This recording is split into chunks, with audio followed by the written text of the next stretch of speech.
So good question. The question was, what was the biggest reason that the market dropped off this year?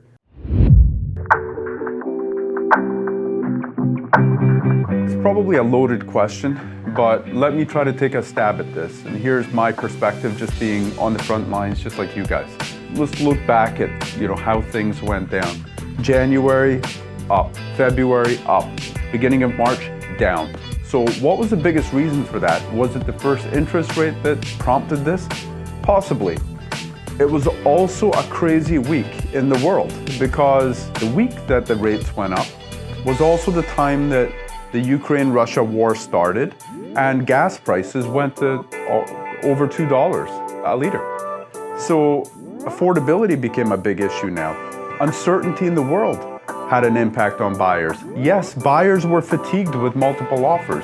And yes, the interest rates also had an impact. So it was probably a perfect storm that really kind of dropped off the buyers' enthusiasm and gave them a bit more concern about the market. But it happened so quickly. So when people say it's down to buyer fatigue, I don't think it's exclusively that, because buyers were tired before March of 2022. Buyers were exhausted of this market by Christmas of last year.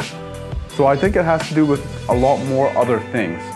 So the reason that we saw the drop was, now keep in mind, the beginning of March prices were still sky high.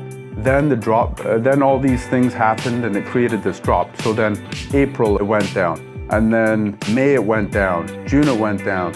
So the reason these prices were going down was because many of these people who owned a home had already committed to buying another home. So they had basically secured their home in February, had done a closing for that new house that they've purchased for the end of June, and their expectation was to sell their current home before the next home closes.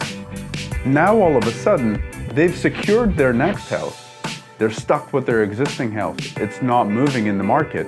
So the only option is price reduction, price reduction, price reduction. And so many people, the majority of the market were probably caught in that cycle. Because back in the early part of this year, nobody was putting in a home sale condition.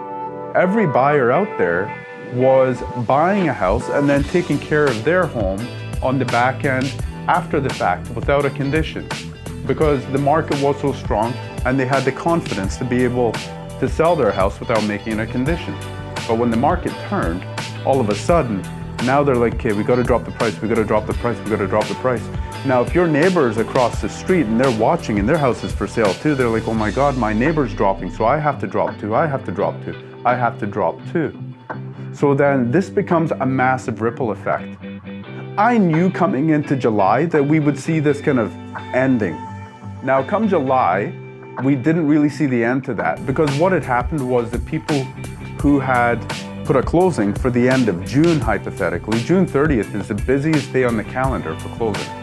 So what had happened was, come the end of June, a lot of people had gotten extension from the seller from the home that they're purchasing. They got an extension for another month or another couple of weeks. Or some of them just completely defaulted if the seller was not open to that extension. And we'll see how these things play out in court over the coming years. But many of the sellers who did grant that buyer the additional time, the extra 2 weeks, the month, that buyer now went back to their house and just kept dropping the pricing, dropping the price, dropping the price. Now all of a sudden, that's why we saw that decline in July, but the decline was less in July.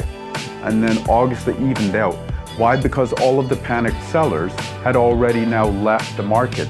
The people who had now brought their house onto the market in July and August were very much accustomed to the new market conditions, and they held out in their price.